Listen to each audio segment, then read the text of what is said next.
두려움이 많은 성경의 인물 중에는 일부에서 얘기했듯이 여호수아가 있었습니다. 그런데 여호수아 말고도 모세의 경우를 보면 호렙산에서 하나님께서 애굽으로 돌아가서 이스라엘 백성들을 가나안으로 인도해라 그랬더니 한참 실강이를 하다가 결국은 하나님께 모세가 설득을 당합니다. 그런데 모세는 자기 집 가족 장인에게 이렇게 말합니다. 이드로에게 가서 말하기를, 하나님께서 호렙산에서 나타나셔서 나에게 이런 사명을 주었습니다라고 사실대로 말하지 않고 뭐라고 그러냐면, 내가 애굽으로 돌아가서 나의 가족들이 아직 살아있는지 확인 좀 해봐야겠습니다라고 전혀 뚱딴지 같은 말을 자기 장인 어른에게 합니다. 거짓말이죠. 언제 40년이 지났는데 언제적부터 자기 가족들의 생사가 궁금했다고 그렇게 돌아가겠습니까? 꼭 그것이 두려워서 모세가 거짓말 쳤다라고 말할 수는 없겠지만 성경이 정확히 말하지 않기 때문에 어쨌든 중요한 것은 모세는 두려워했던 사람임은 분명합니다. 왜냐하면 바로왕하고 싸울 때 걸핏하면 그의 레파토리는 그거 보세요. 보낼 만한 사람 보내라고 그랬죠. 네, 왜 나를 보내서 이 지경이에요. 이스라엘 사람들이 나를 죽이려고 하잖아요. 이게 뭐예요?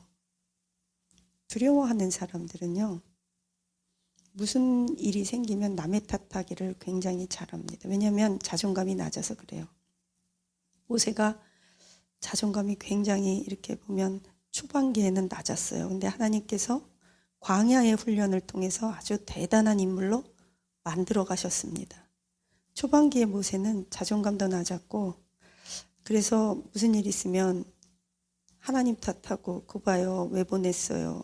저 봐요, 이스라엘 사람들이요. 저 봐요, 쟤네들 패역하잖아요.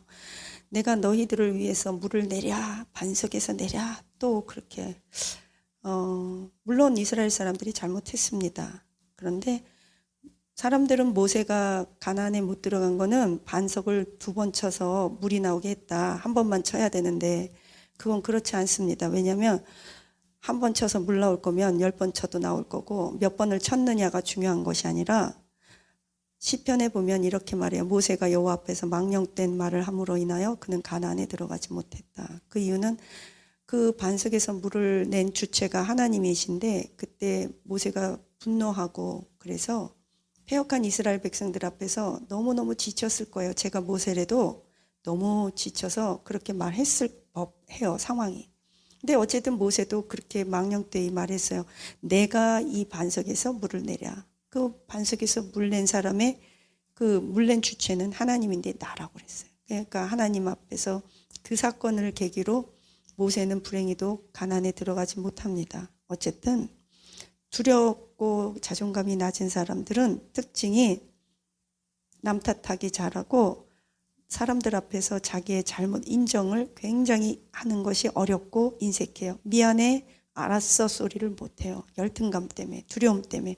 미안해 소리 하면 그 수치심을 견딜 힘이 없어요. 그래서 사과해, 사과하면 용서해 줄게 그러는데 사실 그 사과한다는 건 그에게 있어서 죽음이에요. 그러다 보니까 잘못은 지가 했는데 사과조차 안 하니까 그 피해자들은 엎친 데 겹친 격으로 피해본 사실보다 사과하지 않는 그것 때문에 그 사람을 더 미워하게 되기도 하지요. 부부지간에도 그렇고 부모 자식지간에도 그렇고 교회에서도 마찬가지겠죠.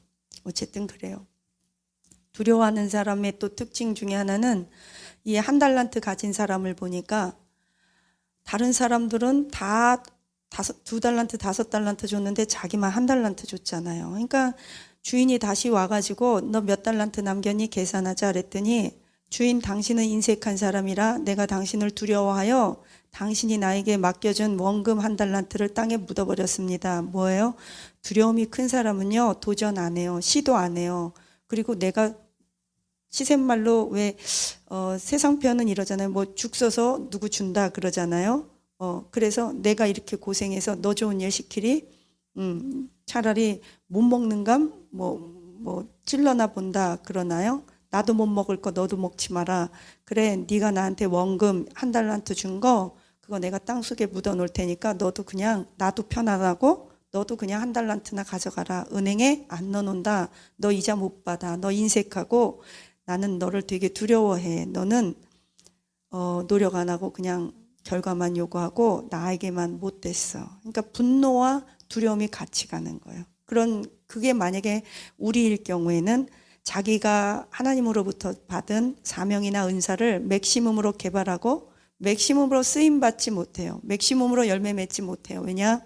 늘 포기하고 자포자기하고 도전을 안 해요. 자주 1년 단위로 회사를 옮겨 다니는 사람들은 언제나 옮겨 다니는 이유가 구실이 명백합니다. 그리고 이번에는 내가 잘 해봐야지 그러면 회사에서 잘라요. 자기가 예전에는 사표를 냈는데 이제는 회사에서 당신 같은 사람하고 일 못하겠으니까 다른 데 가보세요. 그리고 늘 잘리거나 스스로 사표 내서 1년 단위로 전전긍긍 뿌리를 내리지 못하고 다녀요. 소속감 없이. 그러니까 두려움이 있는 사람은 1달란트 받은 사람으로서 하나님 앞에서 쓰임받기가 굉장히 어렵습니다. 그래서 자기의 은사와 시간, 물질 에너지를 묻어두는 거죠. 기회를. 또 두려운 사람이 있는 사람은 다윗처럼 기도하는 것을 잘 못해요. 왜냐하면 하나님은 나에게 응답하지 않는 분, 내 기도를 듣지 않는 분, 내가 잘 되는 걸 못 보는 분. 지난번에 제가 설교 동영상 올렸어요. 다시 기도로 주께 간구할 마음이 생겼나이다. 다윗이 법궤를 옮길 때 오베데돔 집에다가 그 법궤를 예루살렘 성 자기 다윗성으로 옮겨오지 않았어요. 그리고 오베데돔 집에다가 3개월을 그냥 아주 내팽겨쳐뒀죠. 처박아뒀다고 그러나요? 그렇게 해버렸어요. 왜 그러냐면 그때 그 법궤를 옮길 때 대형 사고가 났잖아요. 갑자기 법궤를 실은 그 소가 막 이렇게 우사에 타작마작 있는 데서 난리를 치는 바람에 우사가 죽어버리잖아요. 하나님께서 우사를 쳤다. 왜 우사가 잘못했는지는 모르지만 그 사건을 계기로 다윗은 어찌 법궤가 나에게 오리요. 다윗이 크게 두려워하여 하나님을 기뻐하지 아니하더니 그가 기도조차도 안 했어요. 그래서 나중에 그 법궤로 인해서 오베데돔 집에 복이 임했다는 소리를 듣자 그제서야 비로소 다윗은 오베데돔 집에서 다시 법궤를 예루살렘 성으로 옮겨옵니다. 이렇듯이 우리는 두려움이 있으면 기도할 마음이 없어져요. 왜냐하면 내 두려움에 대해서 하나님께서 관여하지 않을 수 있다. 하나님은 내 두려움을 그냥 나를 기뻐하지 않는 거예요. 하나님은 나를 반기지도 않고 날 거절하고 내 기도에 응답지 않고 그런 두려움과 거절감 때문에 기도할 마음이 없어져요. 다윗처럼. 두려워하는 사람은 그래서 음모론을 좋아해요. 곧 예수님 재림한다. 2000년 10월 31일 재림한다. 이런 거. 그리고 언제나 내 인생보다 남의 인생에 더 관심이 많아요.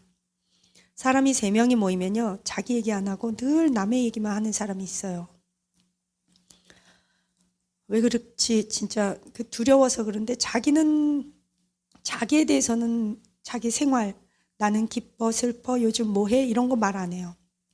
언제나 남에 대해서만 얘기해요. 이 사람이 저랬대 저 사람이 이랬대 누가 집 샀대 분양받았대 누구네 싸웠대 누구네 아들 아프대 해도 되고 안 해도 되는 말만 3시간 4시간 계속 떠들고 그게 재밌는 거예요.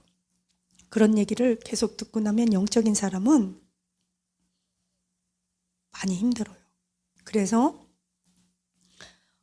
그런 얘기를 듣고 나면 영적인 사람은요 이렇게 좀 힘들고 눌려서 그런 사람하고 자꾸 교제 안 하려고 피하게 돼요. 그래서 자존감이 낮은 사람들 특징은요 또 허풍이 심해요. 남자들은 군대 갔다 와가지고 여자들 앞에서 흔히 과장하는 말 있죠. 군대에서 총 2,000발을 쏴봤다. 두두두두두 람보처럼 총 2,000발 쏴봤대요. 좀 그렇게 말하는 남자 들어봤어요. 군대에서 총 2,000발을 왜 쏴? 전쟁 난 것도 아닌데 그런 식으로 과장 허풍이 심해요. 그래서요, 자존감이 낮은 사람은 공상허언증, 그 인터넷 찾아보세요. 공상허언증, 리플리 증후군이라고도 하는데, 그래서 간증을 또 되게 좋아해요. 간증하는 것도 좋아하고 간증 듣는 것도 좋아하고, 그리고 그 간증에 막 조금씩 가미시켜요. 막 하다 보면 간증은 처음에 이만큼 얘기하다 이만큼 부풀려서 막 얘기해요. 왜냐면 사람들의 반응과 호응이 좋거든요. 그 간증보다 말씀 많이 들으세요. 그리고 남의 간증 듣지 마시고 여러분이 간증의 주인공이 되시기를 예수님의 이름으로 축복합니다. 아니, 내가 체험해야죠. 아무리 맛있는 것도 내가 먹어야 되는 거고요. 아니, 막말로 물론 남의 자식 잘 되면 좋지만, 아니, 남의 자식 잘 되고 내 자식 안 되면 그 무슨 소용이, 솔직히 뭐가 좋겠어요. 남의 자식도 잘 되고 내 자식도 잘 돼야죠. 솔직히는 더 내 자식부터 더 잘 돼야죠. 무슨 말이냐면, 다른 사람들이 이렇게 저렇게 간증하는 걸 듣고 나에게 도전이 되는 건 좋아요. 어떤 계기가 되는 거. 근데 맨날 남의 간증만 듣고 맨날 내적 치유만 쫓아다니고 그런 프로그램만 다니면 뭐가 더 좋겠어요. 내가 내면이 강건해지고 내가 체험하고 내가 삶의 열매를 맺어야죠. 내가 역사의 주인공, 간증의 주인공, 축복의 주인공이 내가 돼야 돼요. 그런 저와 여러분 되시기를 예수님의 이름으로 축복합니다.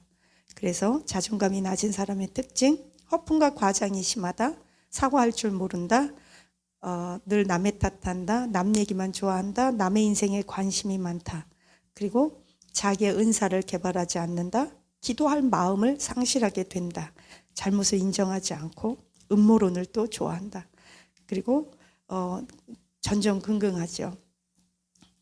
내면이 강건할지어다. 이 시간에 예수님 보혈로 여러분의 마음이 씻겨지기를 원합니다. 성령의 능력으로 속사람이 강건할지어다. 기도합니다. 만군의 여호와 하나님, 이 시간에 여정이 손을 들어 복의 복을 빌며 기도합니다. 속사람이 강건할지어다. 성령의 기름 부으심으로 강력한 능력으로 하나님, 우리의 속사람이 흔들리지 않게 하옵소서. 말씀의 견고한 반석에 뿌리 내리게 하옵소서. 우리의 영혼력이 강건해질지어다. 상처, 두려움, 분노, 우울증 떠나갈지어다. 감정의 새살이 돋아날지어다. 각 가정의 기쁨이 차고 넘칠지어다. 모든 일에 항상 모든 것이 넉넉하여 모든 착한 일을 넘치게 하려 하심이라. 고린도후서 9장 8절의 말씀이 우리와 우리의 삶과 우리의 가정에 차고 넘칠지어다. 예수님, 우리에게 기쁨의 사람이 되게 하옵소서. 두려움 없게 하옵소서. 열등감으로 기도하지 않고 은사를 묻어두는 어리석은 자 되지 않도록 주여 우리의 마음이 강건하게 하옵소서. 영적 자존감이 높아지게 하옵소서. 하나님, 쓸데없는 것에 시간과 물질과 에너지 낭비하지 않고 우리의 인생이 물처럼 흘러가지 않게 하옵소서. 믿어야 될 말은 믿지 않고 믿지 말아야 될 말은 믿고 주의 종의 말은 안 믿고 사기꾼의 말을 믿고, 주여 우리가 왜 이렇게 되었는지 모르겠지만 하나님, 우리의 처지와 형편에 따라 우리에게 분별력 주시옵소서. 감사드리며 예수님 이름으로 기도합니다. 아멘.